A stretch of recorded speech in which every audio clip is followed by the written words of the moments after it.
I'm Dave Palumbo, founder of Species Nutrition. From my earliest bodybuilding days, I believed in only putting the best in my body.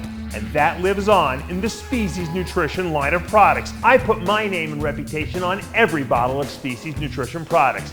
If you want to be your absolute best, join the evolution. After working hard at the gym, you need a mattress that works as hard as you do. Spinaline has engineered the perfect mattress for you and your active lifestyle. Don't compromise your recovery with inferior sleep. Order your Spinaline mattress today. Hey guys, we're super excited to be here at the LA Fit Expo. It's our third year in a row. And what we're going to be doing today is we're going to be launching a tasty pastry. It's a low-carb Pop-Tart. It's got 3 to 4 grams of net carbs. And we love this show. This is our best place to be in LA.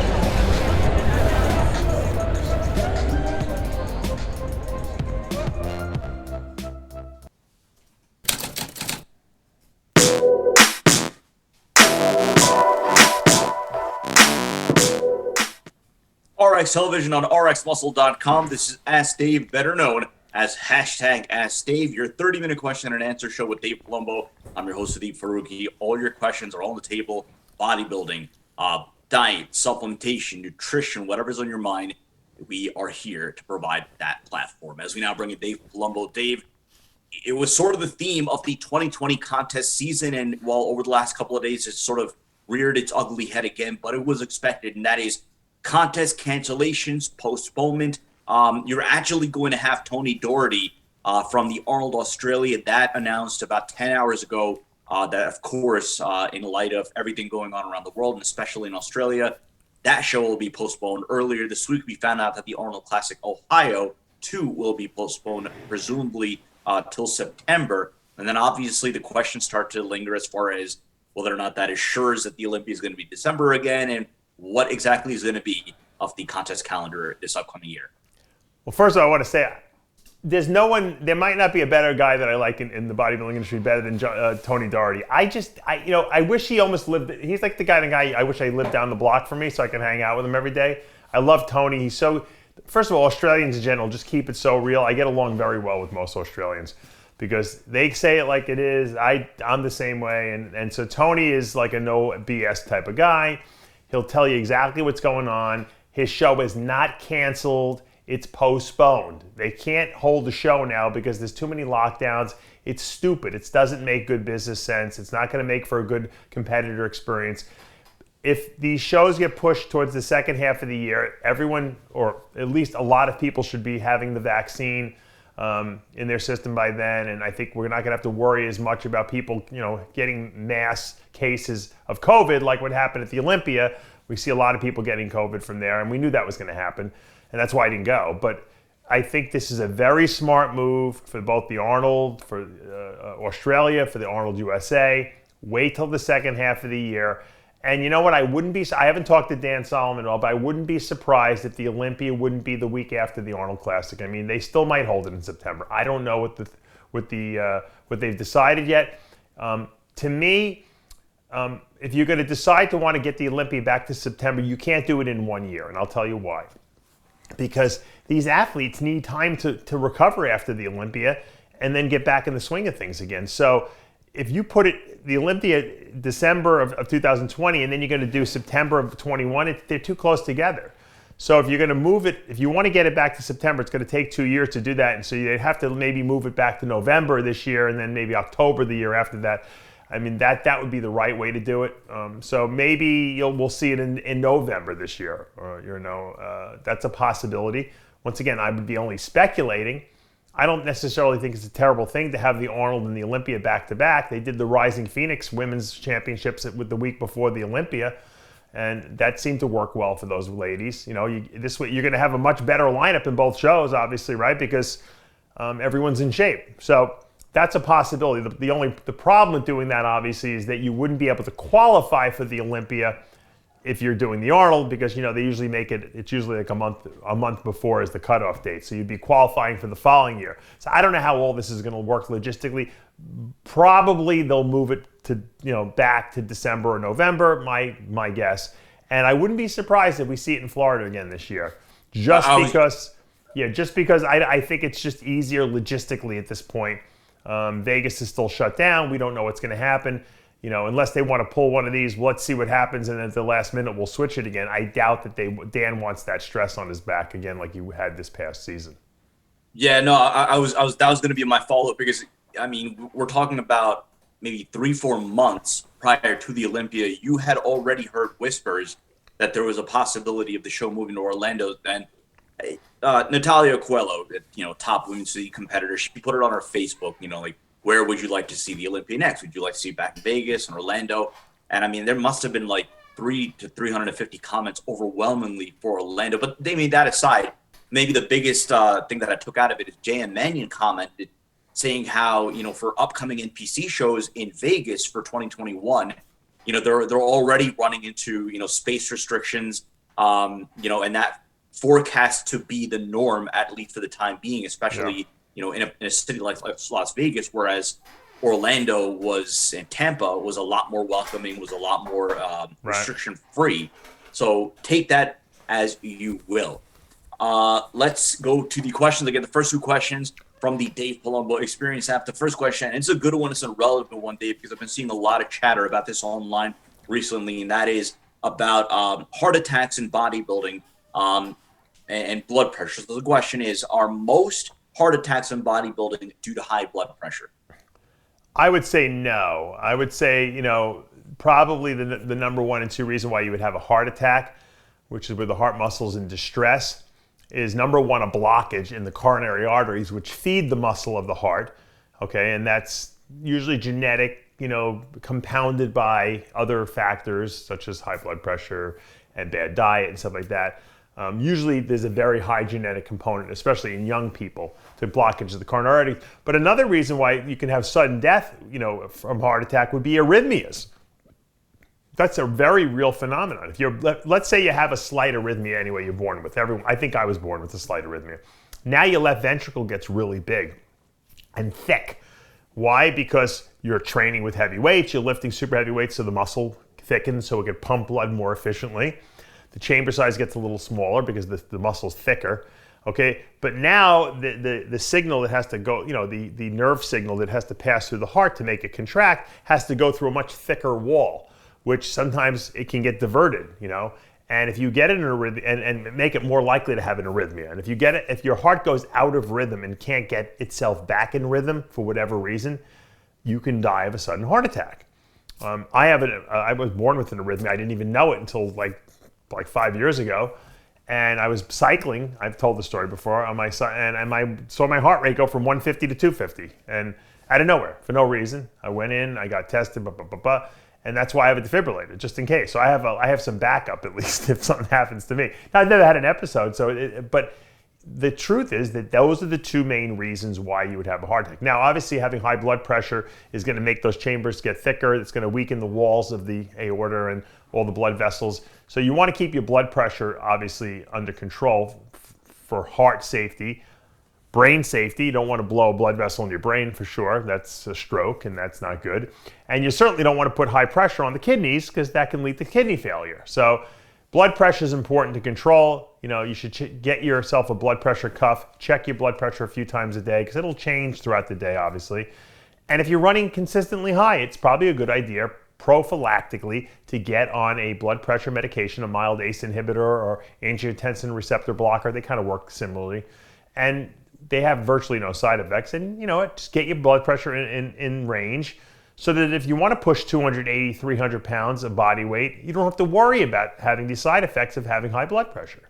There's nothing wrong with that. It's called, you know, people take anti-estrogen so that they don't have high estrogen in their body and get gynecomastia and water retention and all the other things that go along with it.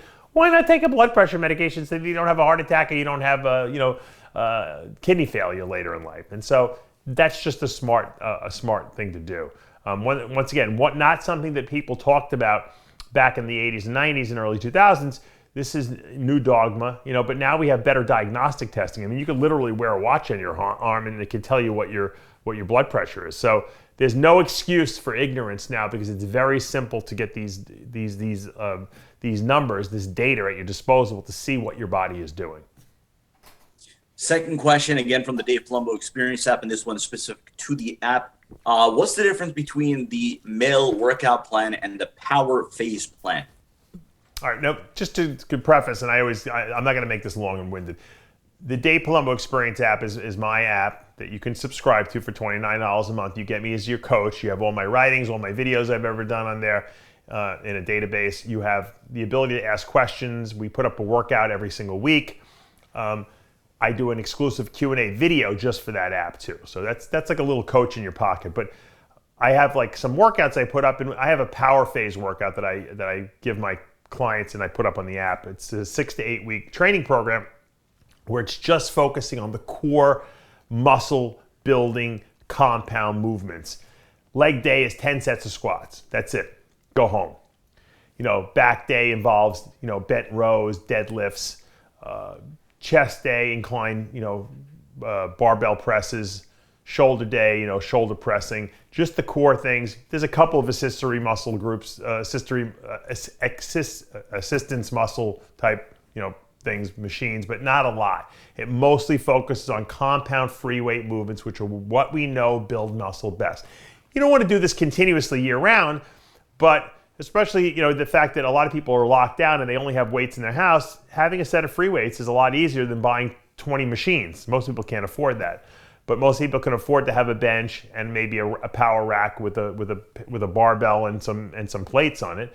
And if you have that, you can do that in your house. And so I do that. It's a very intense workout because everything is stabilized, type of stuff. You're stabilizing all the weights yourself.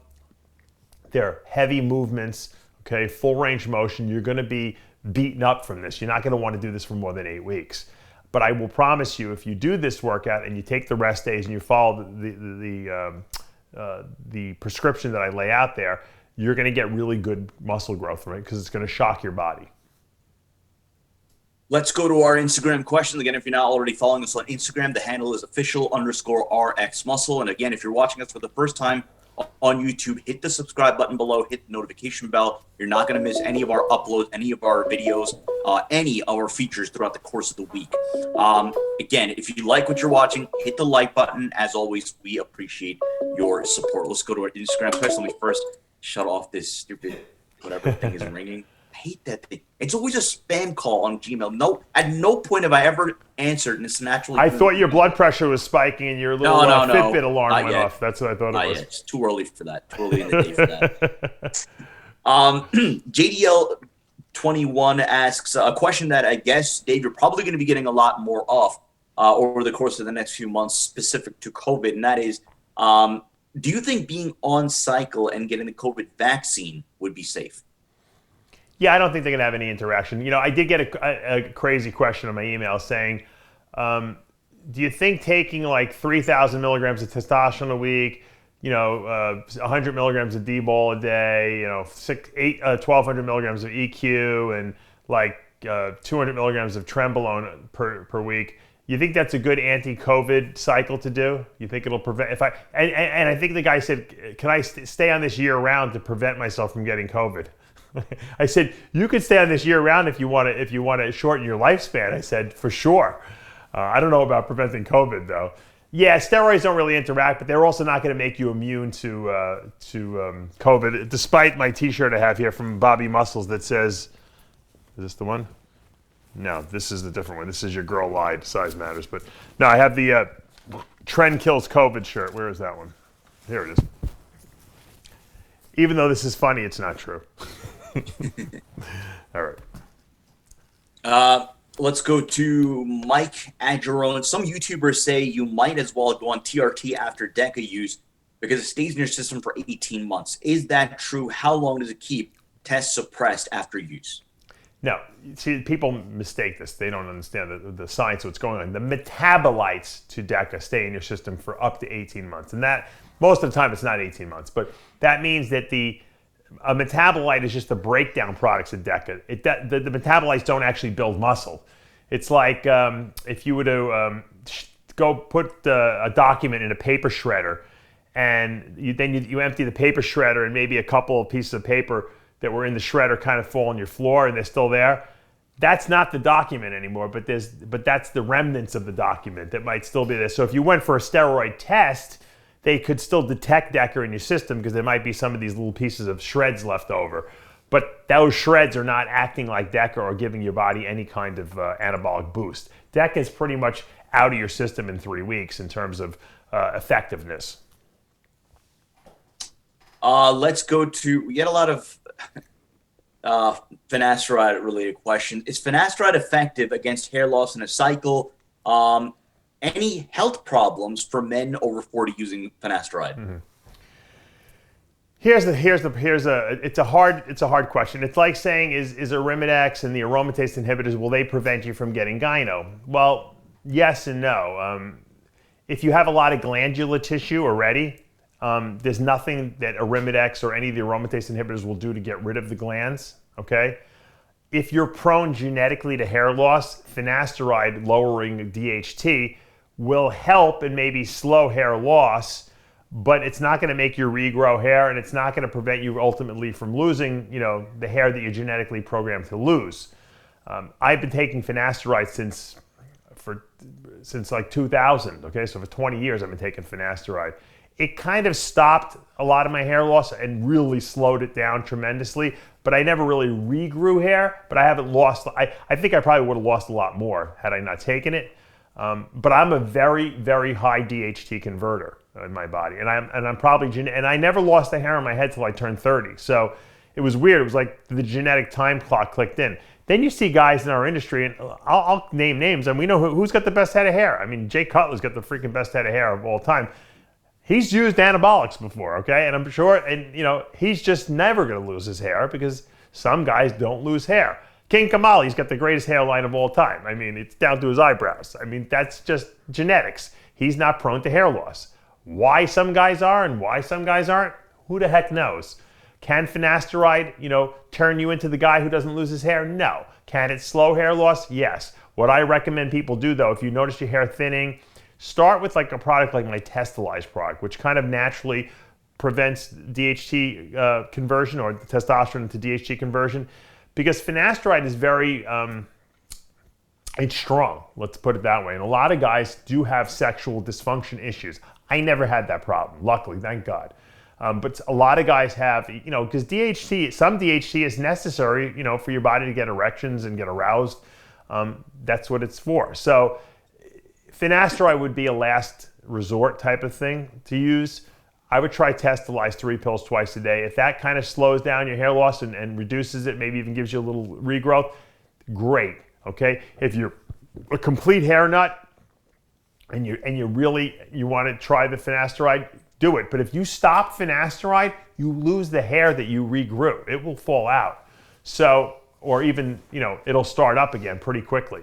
So you got to stay on. You got to plan to be staying on this for a long time. If you're not going to stay on it for the rest of your life, then don't even take it. Like I said, use Testalize. It's less severe, and you're not going to get the sexual dysfunction from it. Let's go to IFBB Tenacity, good friend of the show. What would be some limitations for lifting due to having an L5-S1 spinal lumbar fusion?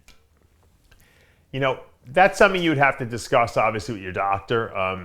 And I'm sure the doctor's going to say, do what you can do without pain. And that's usually because who knows more what's bothering you or what's hurting than the person who's actually doing the weightlifting.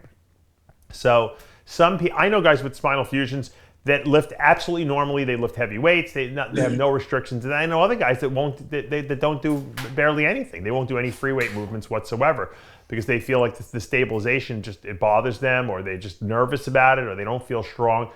So it really amounts to what you're capable of doing. Obviously, talk to your doctor first, because everyone's spinal fusions and everyone's back surgeries are a little different. So some doctors may, certain surgeries, it might be contraindicated to squat, or whatever the case may be. Talk to your physician about where he thinks the limitation should be, assuming he's not being overly conservative on those guesses. I mean, I can't see Ronnie Coleman's doctor telling him to go back and do, 600, 800 pound leg presses.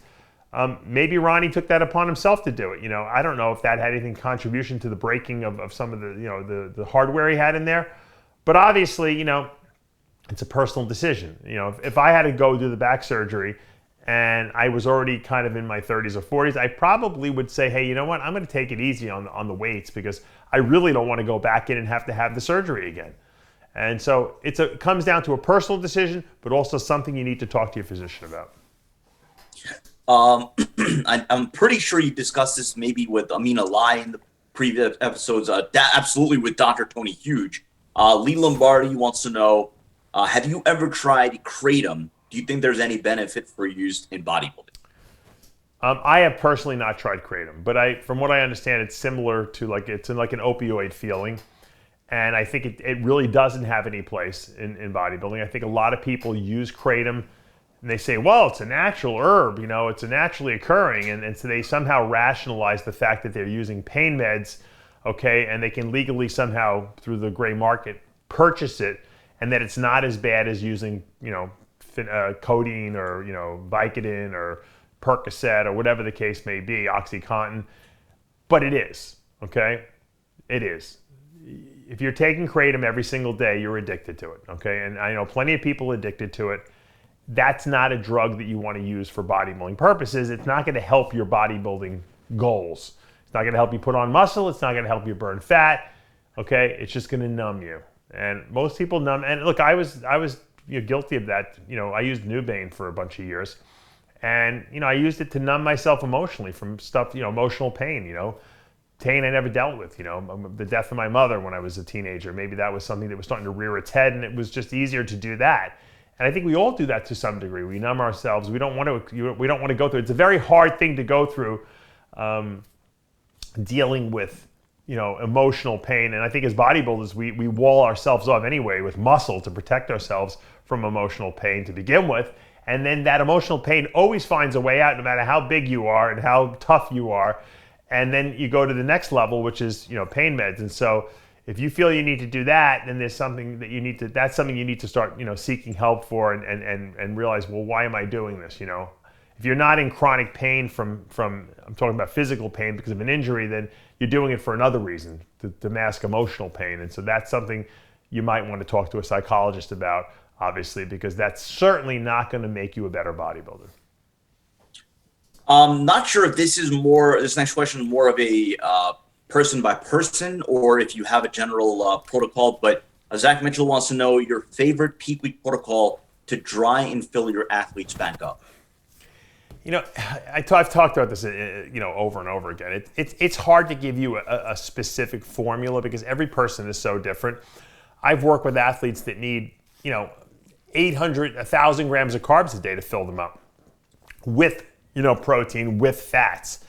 I've worked with athletes who you can literally feed 2 carb meals to, and they're full. And if you feed them any more, they're going to spill over. So, because their glycogen stores are all filled up. So you have to kind of know who you're working with. And what I do is, as I'm getting people ready for shows, is I do carb up meals like once a week. Like on a weekend, I'll carb them up a little bit and see how their bodies respond with clean carbs. Sometimes I'll carb them up with cheeseburger and fries, and I watch how their bodies react, so that when I get down to that last week, I know exactly what I have to do with them, and I usually can guess right.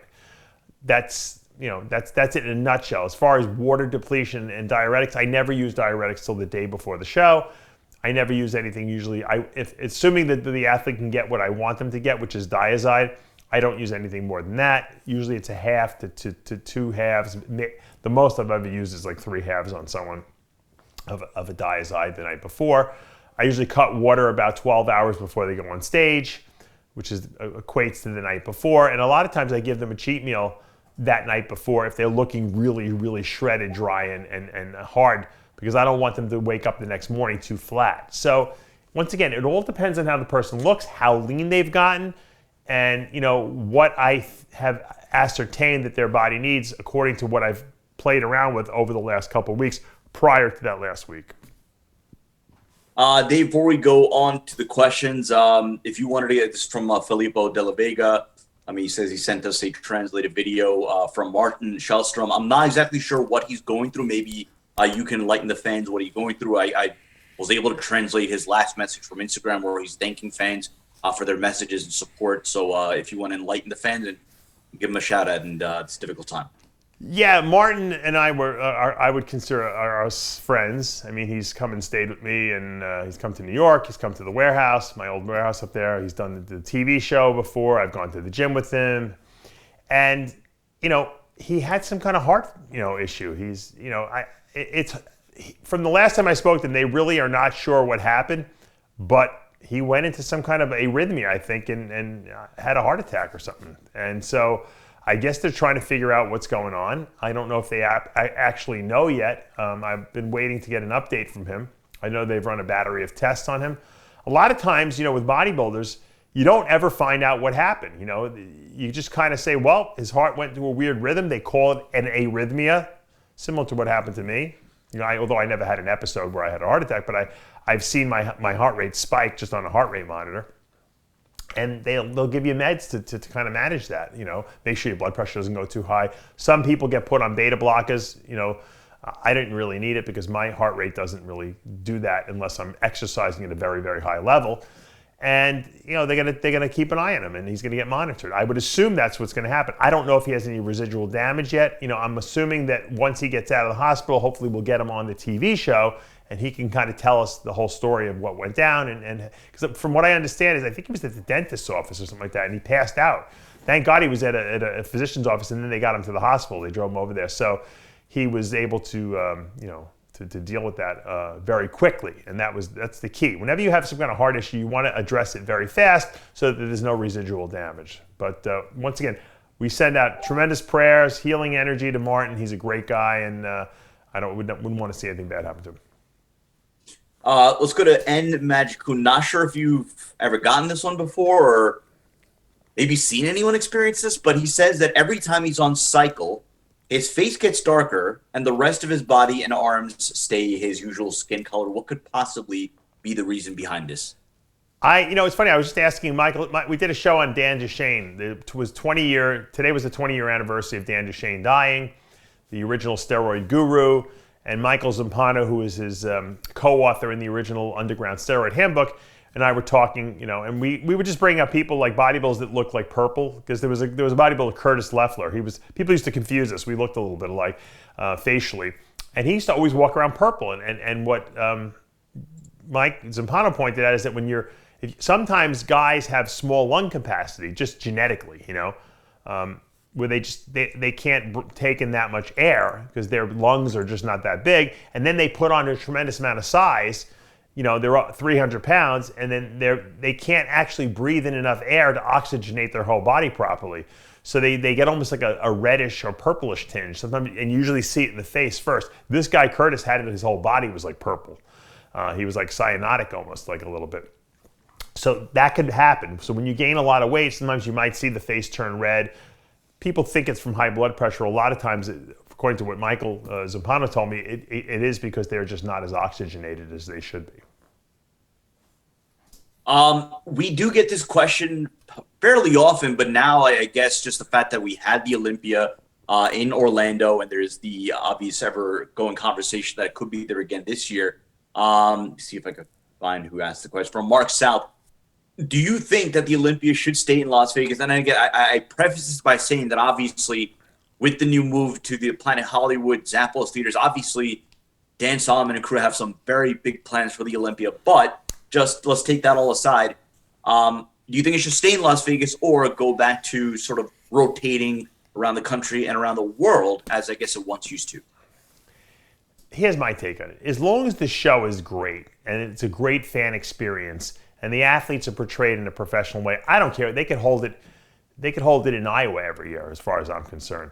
It doesn't matter. It's like going to see the Olympia is like a pilgrimage. These bodybuilders are, and myself included, are ravenous fans. We will go anywhere to see this shit. If they want to hold it in the UK, in Qatar, in Dubai, in India, we'll go there to see the show. Okay, that the true bodybuilding fans will always show up. So I don't care where they hold it. Should they move it around? I don't know. It sounds more exciting if they moved it around, but you know what'll happen? People will be complaining, oh, I don't like this place, or I don't like that place. You know how it goes. I mean, WrestleMania moves around every year. It's always in a different place. It's exciting, Let people bid on this stuff. Why does it have to be promoted by the same person? let other people promote it, and then the people who own the Olympia and the IFBB will run the show like that, like it used to be back in the day. Nothing wrong with that. Having said that, I think people got burnt out in Vegas because it's just been there just so many years. When it first went there, we were all super excited about it because everyone wants to go to Vegas, right? But the times have changed. People don't go out as much anymore. They don't party as much anymore. So, Florida might be better if it's going to be held later in the year because it's warmer in Florida than it is in Vegas. If they're going to move it back to September, then I think that's fine for Vegas. But you know what? Maybe since these are the quote COVID years, maybe do 2-3 years in Orlando and then go back to Vegas. There's nothing wrong with that. We want to give the fans the best fan experience, and that's why Dan and company moved it to Orlando this past year. If we're going to have a similar situation over this next 2021, maybe do another year in Orlando, and then hopefully by 2022, when everyone is vaccinated, we don't have to worry about masks and limiting capacity in venues, and then we can go back to Vegas again. So once again, it's all about the fan experience because we're doing it for the fans. The bodybuilders will stand on they don't care. They'll stand on a grocery store, grocery store little shelf and pose against each other because that's what they're about. They're about hardcore. The fan experience is where it's at, and now part of the fan experience is experiencing it on pay-per-view, on a live stream, because that's where 99% of the people who are bodybuilding fans will watch the Olympia on their computers, on their TV sets. Time for a couple of more questions. Let's go to SD Swole. What exercises would you recommend to bring up the teardrop? Leg extensions are a no-go due to 2 meniscus tears. So I guess in general, what you would recommend, but then I guess somebody with, knee issues like him with 2 meniscus tears. Leg extensions, while they're the most, direct hit on the quads because you feel them, that's the only thing lifting the weight. They're really not the best at building mass on the quads, including the teardrops. Compound movements are, so squats, hack squats, Smith machine squats, power squat machine, leg press. I mean, those are what's building, leg mass. It's not the simple, leg extensions. I've never seen a guy who just does leg extensions who has huge legs. Doesn't happen. So to build the teardrops, it really amounts to, to me, I always felt the two best exercises for teardrops was the straight on leg press, not the 45 degree, the one that goes straight on. I guess you would call it the horizontal leg press. And the second one would be hack squats, not at a very steep angle, at a kind of like almost like maybe a 35 degree angle, because that's where I felt my lower teardrops the most. Squatting, doesn't necessarily, I feel all my quads, but I don't feel specifically targeted areas like that. The best targeted areas, and if you think about it, the hack squat at 35 degrees is almost the same as a leg press, horizontally speaking. So they're similar movements, and that to me is where I always felt the best. You might get different types of pumps. Maybe if I had a shorter leg, I would feel it doing different exercises. But for me, that was my experience. Now, squatting to me is always the king of the leg exercises. But as far as concentrated movement, those 2 exercises work best. Before we ask the last question, some breaking NBA news, Dave. I know you're very interested in this, but James Harden traded to the Brooklyn Nets to join Kevin Durant, Kyrie Irving. How about that? Are you going to be announcing his name now? Who knows? COVID era. One announcer gets COVID, and boom, in I go. I know. My mom's like, I always pray for you, but I can't pray for somebody to get COVID so that you can get an opportunity. Like, come on. Last question, and it's it's about RXMuscle, how we got started. It's from JM Motive. What was it like in the early days of RXMuscle producing content? Did you just start out, shooting content on a cell phone? If you want to give the audience a little bit of primer, how it got off the ground, especially as far as the media side of things, beyond, I guess, just articles and such. Well, I'm trying to think what we started in 2009. So what would this be? The 12th anniversary, I guess we're going on for RXMuscle. We started beginning of February of 2009. It was the first year. But remember, I had started and run the musculardevelopment.com website from 2006 to 2009. So I had 3 years there, and I kind of learned the ropes of what I needed. And I had all my equipment from that. And so when we left, when Bleckman fired us over there, John Romano and I started RXMuscle. The first show we covered was like a week, maybe it was like 2 weeks. So we were at the beginning of March. So 3 weeks after we left and we started RXMuscle, it was the Arnold Classic. And I'm good friends with those guys over there. They gave me press passes, and we were interviewing people and covering the show with our normal camera equipment and wireless mics. And so we started right out of the bag. We had Heavy Muscle Radio up. I think 2 weeks after we were fired, we did our first episode of Heavy Muscle Radio. So, and I'm very proud. Our Heavy Muscle Radio, which is now obviously a podcast essentially, because you can see it. You can still listen on podcasts, but if you want to watch us, you see us on. And I've been doing a lot of the shows live now on YouTube. Is the longest running podcast in the history of the bodybuilding world. No one's been going 12, 13 years like we have. And we've never missed a single week. Never. We haven't missed one. We have perfect attendance for 12 years. So that's something that I always prided myself on, making us the voice that's always there every single week. We're right in your back pocket now. We're on your cell phone. You just can plug us in and, all right, there's the guys again. There's Dave and Chris, or there's Dave and John, and we can, Dave and Lee. There's always someone there to listen to every single Monday night. We give us whatever's going on in the world of bodybuilding. We give you our views on the world. We talk about everything pretty much. And that's a very reliable voice that's always there. And I'm proud that we're continuing to do this. And that was always my goal. Not only do good stuff and entertain and give good analysis and good, useful learning information, but be there all the time. Be reliable, someone that's always there, because there's a lot of channels that people get, come out of the gate real fast and they put up good content and then they just burn out. And I think a lot of people thought we wouldn't last as long as we did. Most of the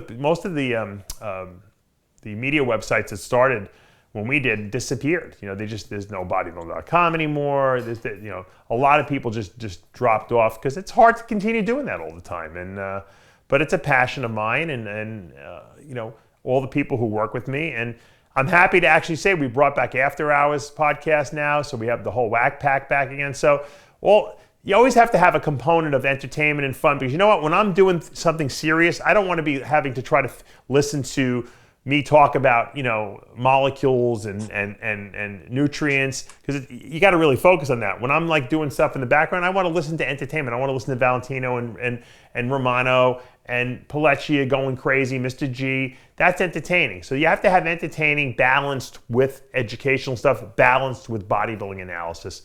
And I just put out what I would want to watch as a fan myself. And it's worked. And we continue to do that. And Sid and I sit around brainstorming, a couple times a week, thinking about how we can keep making better and better and better stuff out there. And hopefully we live up to the fans' expectations of what they're looking for. Good times. We roll on through 2021. That's going to do for this episode of Ask Dave. Thanks to Tyler Short, Dave Palumbo. Reminder, right now, actually in about 20 minutes or so, Dave's going to have Tony Doherty on. Tony Doherty, as Dave said, really one of the more entertaining personalities in all of bodybuilding. Obviously, he's going to have an update for the Arnold Classic Australia. That show postponed. Arnold, Ohio postponed. So let's see how this all plays out over the course of the next few weeks, few months, as far as how the calendar is going to play out. But that said, Tony Doherty, we're going to have him on in the evening. So you're going to want to keep an eye out on that. We'll have that probably up tomorrow. And then an all-new episode of After Hours, probably going to be one of the more controversial episodes of After Hours. That, too, is going to go up tomorrow. We also have Rachel Daniels, who really made a splash on the Women's Physique Olympia stage, going through scoliosis, really essentially having to relearn how to walk early in her teens. Really good inspirational story, good, refreshing personality. So we had her on yesterday. That interview is going to be dropping shortly on the channel. Again, if you haven't already subscribed, hit the subscribe button below. Hit the notification bell. You're not going to miss any of our upcoming videos, interviews, episodes, what have you. And follow us on Instagram, official_RXMuscle. See you next week.